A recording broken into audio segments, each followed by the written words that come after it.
देखो ये जो मैं वीडियो बना रहा हूँ ये है सिर्फ एक शॉर्टकट के लिए कि एसी चैप्टर अगर जल्दी कवर करना हो तो तुम्हें क्या क्या चीज़ें याद रखनी है सबको। ठीक है, तो पहले कुछ टर्म समझना कि क्या क्या इसमें टर्म्स हैं, क्या क्या सिंबल्स हैं, उनके क्या क्या मतलब हैं। फॉर एग्ज़ाम्पल एक होगा IRMS, ऐसे ही होगा ERMS। अब I मतलब करंट हो गया, E मतलब वोल्टेज हो गया या EMF हो गया, बट ये AC से रिलेटेड है या तुम इनको वर्चुअल वैल्यू बोल सकते हो। ठीक है, इसका फॉर्मूला होता है I0/√2 और इसका होता है E0/√2। यहाँ पे I0 E0 क्या होंगे, तुम्हारे मैक्सिमम करंट या मैक्सिमम वोल्टेज होंगे AC के, जो हमें पता है कि भाई AC की एक मैक्सिमम वैल्यू भी होती है। तो E0 maximum voltage, I0 maximum current जो AC देगा, तो RMS उनकी वर्चुअल वैल्यूज़ हैं। ठीक है, दो फॉर्मूले ये हैं। इसके अलावा Z को हम बोलते हैं इम्पीडेंस। डेफिनेशन पढ़ लेना। इम्पीडेंस का मतलब रेजिस्टेंस ऑफर्ड बाय अ AC सर्किट। अब Z का जो तुम्हें फॉर्मूला याद रखना है किसी भी न्यूमेरिकल के लिए, वो है XL माइनस XC का whole square plus R square. ठीक है, अब जहाँ पे XL XC क्या है, XL को हम लोग बोलते हैं इंडक्टिव रिएक्टेंस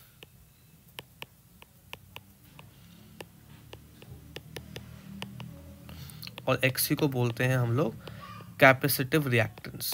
मतलब दोनों रिएक्टेंस ही होती हैं, दोनों की यूनिट ओम ही होती है। डेफिनेशन पढ़ना। XL मतलब resistance offered by inductor in AC circuit, XC resistance offered by capacitor in AC circuit. तो both are reactance, one is inductive and another is capacitive. R सबको पता ही है, R तो रेजिस्टेंस ही है जो कंडक्टर ऑफर करते हैं सर्किट। तो Z का एक ही फॉर्मूला याद रखना।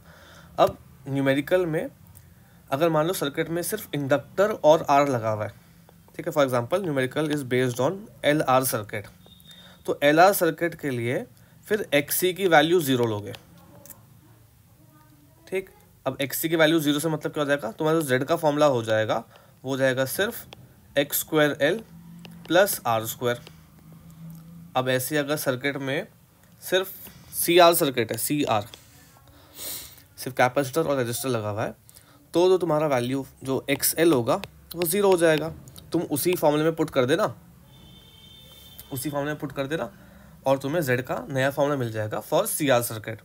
और अगर तीनों लगे हुए LCR तो तुम सब कोई 0 नहीं होगा उसके ना, सब यही वैल्यूज रहने वाली हैं। ठीक है, Z का XL माइनस XC का होल स्क्वायर प्लस R²। अब एक कंडीशन तुम्हें यहाँ पे याद रखनी है जिसको हम बोलते हैं रेजोनेंस। अगर सर्किट में तीनों लगे हुए हैं LCR और उसने कुछ क्वेश्चन में ये चीज़ मेंशन कर दी कि भाई XL और XC बराबर हैं, या तो ये डायरेक्टली मेंशन कर दिया कि उनकी रिएक्टेंस सेम आ रही है, तो भी वो कंडीशन रेजोनेंस की होगी। अगर उसने बोला कि भाई पावर फैक्टर 1 है सर्किट का, तब भी वो कंडीशन किसकी है, रेजोनेंस की ही होगी। या फिर उसने टर्म यूज़ कर दिया दैट करंट एंड वोल्टेज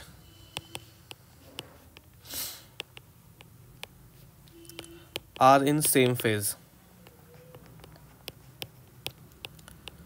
तो भी वो रेजोनेंस की ही कंडीशन के बारे में बात करा जा रही है वहाँ पे।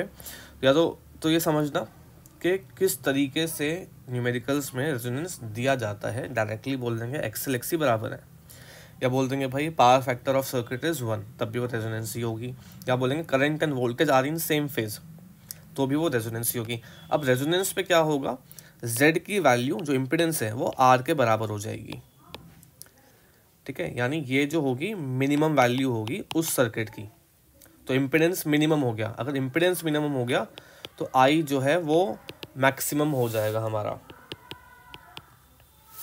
ठीक है, तो ये याद रखना है कि रेजोनेंस पे एक तो इम्पिडेंस मिनिमम होती है और जो करंट होता है, जो करंट है वो हो जाता है मैक्सिमम। तो रेजोनेंस तुम्हें याद रखना है कि सर्किट में कई बार LCR के क्वेश्चंस में रेजोनेंस आ जाती है कि न्यूमेरिकल होगा रेजोनेंस का। अभी कुछ एग्जांपल्स में तुम्हें दे दूंगा इसके, but this you have to remember कि रेजोनेंस वाले न्यूमेरिकल्स इंपॉर्टेंट होंगे। तो मेन फॉर्मूला जो तुम्हें याद रखना है वो है Z वाला। ठीक है, जिस सर्किट में LR होगा उसमें XC 0 कर दोगे, मतलब जो कंपोनेंट नहीं होगा उसकी वैल्यू को वहाँ पे तुम 0 कर दोगे। ठीक है, अब मेन फॉर्मूला यहाँ पे है ओम्स लॉ लगाना सर्किट में।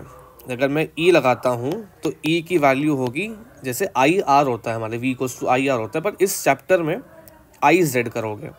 अगर तुम ई आर एम एस लेते हो तो फॉर्मूला होगा I R M S into Z, और अगर तुम ई नॉट लेते हो तो फॉर्मूला होगा आई नॉट इंटू जेड होगा। ठीक है, अब z की वैल्यू कैसे आएंगी डिपेंडिंग ऑन सर्किट्स, ये मैंने अभी तुम्हें प्रीवियसली समझा दिया कि तुम्हें z कैसे निकालना है डिपेंडिंग ऑन द सर्किट, कि सर्किट में कौन कौन से कंपोनेंट्स लगे हुए हैं।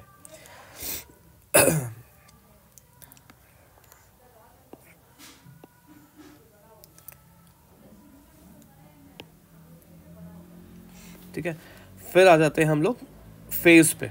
एक टर्म होती है कि फेज डिफरेंस निकालो, फेज एंगल निकालो, तो उसके लिए फॉर्मूला क्या याद रखना तुम्हें, तो उसके लिए फॉर्मूला है tan phi equals to XL minus XC divide by R। अब यहाँ भी फॉर्मूला बस एक ही रखना फाई निकालने के लिए, ये वाला XL minus XC by R, या फिर इन टर्म्स ऑफ वोल्टेज भी होता है formula, that is VL minus VC by R। अब सेम काम करना, अगर सर्किट में मान लो जैसे लगा हुआ है LR, numericals of LR circuit, तो C वाला पार्ट नहीं है तो C वाली टर्म्स को जीरो कर दो, यानी तुम XC को भी जीरो बोल सकते हो और तुम VC को भी जीरो ले सकते हो। सिमिलरली अगर CR सर्किट है तो उसमें L नहीं लगा हुआ है, यानी तुम VL को जीरो बोल सकते हो और तुम XL को भी जीरो बोल सकते हो और अपना फॉर्मूला बना सकते हो। तो फॉर्मूला एक ही याद रखो, जैसे Z का एक ही फॉर्मूला है, बस थोड़ा सा दिमाग लगा लो कि जो कंपोनेंट नहीं है उसकी वैल्यू को जीरो कर दो और तुम अपना नया फॉर्मूला बना लो।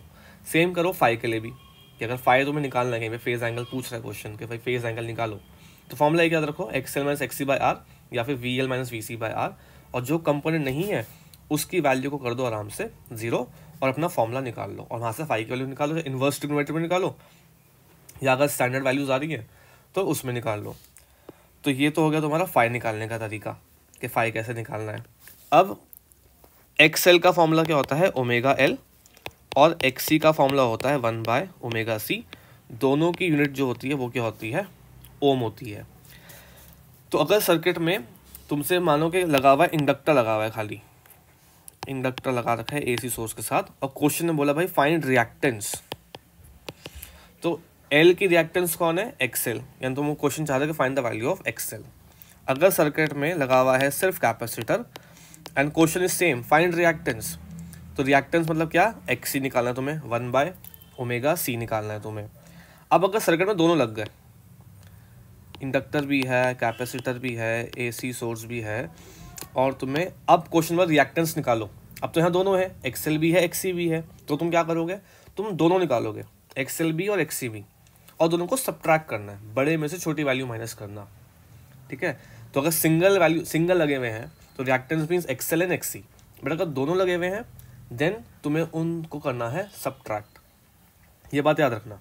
ठीक है, रिएक्टेंस XL XC ही होते हैं, बट अगर दोनों लगे हुए होंगे सर्किट में तो then you have to subtract बड़ी वैल्यू और छोटी वैल्यू। अब AC चैप्टर में कुछ क्वेश्चन आते हैं भाई आइडेंटिफिकेशंस को लेके, कि भाई X लगा दिया तो ये हो रहा है, Y लगा दिया ये हो रहा है, तो बताओ X और Y कौन है।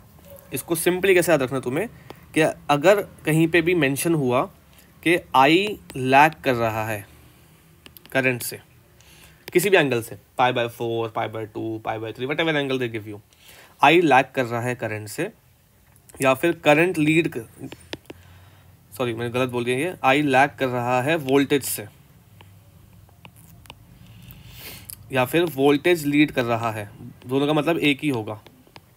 I लैग कर रहा है वोल्टेज से या वोल्टेज लीड कर रहा है करंट से किसी भी एंगल से, तो उस सर्किट में वो जो है चीज़ दैट इज अ इंडक्टर। ठीक है, बिल्कुल सिंपल, दिमाग में बिठा लो इस चीज़ को कि अगर करंट लैग कर रहा है वोल्टेज से किसी भी एंगल पे, तो that unknown element will be inductor only. Similarly उल्टा कर देते हैं इसका कि करंट लीड कर रहा है वोल्टेज से, या फिर उल्टा बोलूँ तो वोल्टेज लैग कर रहा है करंट से, तो वो हमेशा जो अननोन डिवाइस है वो होगी कैपेसिटर। अब जिस एंगल से वो लीड या लैग वर्ड यूज कर रहे हैं वो होगा हमेशा फाई की value. For example in a numerical if you read a statement that when I connect an element X in a AC circuit, it is found that current leads by π/4। तो अगर lead आ गया तो identification में तो वो capacitor हो गया, और जो π/4 है वो है तुम्हारे फाई की वैल्यू, पहली चीज। ठीक है, ये याद रखना है कि फाई की वैल्यू क्या है, π/4। और फिर तुम अपना जो फॉर्मूलेज हैं tan phi ये सब लगा के कुछ आगे चीज़ें करी जा सकती हैं, पर बेसिकली आइडेंटिफाई तुम ऐसे कर पाओगे इस चीज़ को। ठीक, अब अगर क्वेश्चन में आया कहीं पे भाई कि एलिमेंट x लगाया और कोई लीड कोई लैग नहीं है, अब वो कैसे बोलेगा कोई लीड कोई लैग नहीं है, वो बोलेगा current is in phase with voltage, they are in same phase. तो कोई भी चीज़ लगाने पर सेम फेज ही है तो वो हमेशा रेजिस्टर होगा, ठीक है, वो होगा हमेशा रेजिस्टर। और इस केस में फाई की वैल्यू क्या होगी, 0। तो जब रेजिस्टर होगा तो कोई लीड कोई लैग नहीं होगा, यानी फाई की वैल्यू क्या होंगी, 0 होंगी। तो अगर तुम ये सब चीज़ें थोड़ा पढ़ लोगे तो हम न्यूमेरिकल्स थोड़े से ट्राई कर पाएंगे। फॉर एग्जांपल मैं कोई न्यूमेरिकल उठाता तो मैं एग्जांपल देता हूँ न्यूमेरिकल का।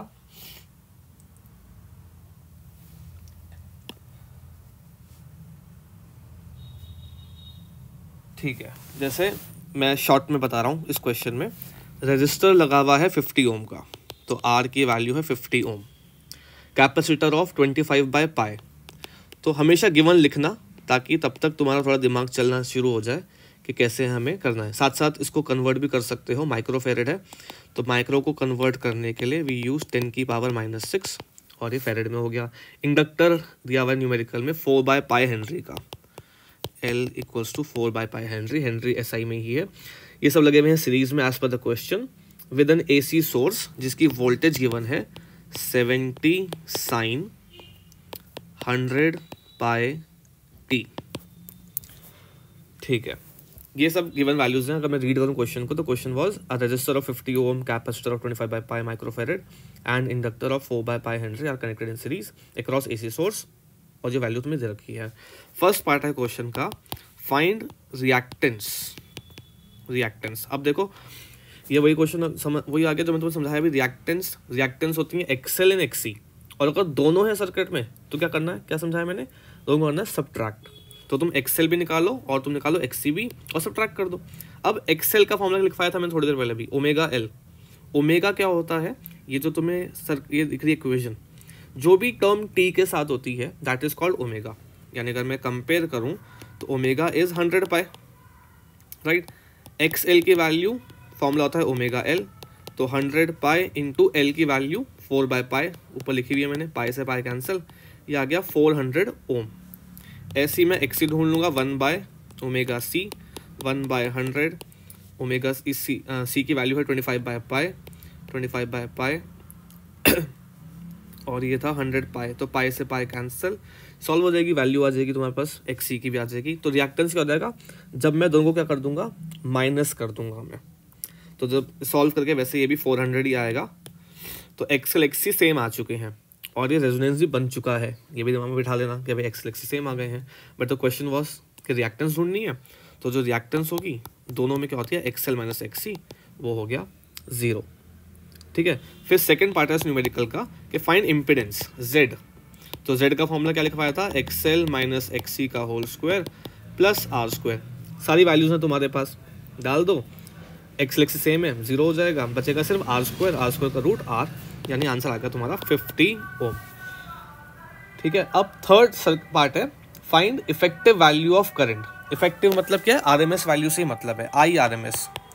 तो अगर तुम ओम्स लॉ अप्लाई करो तो IRMS क्या होगा, वोल्टेज बाय Z।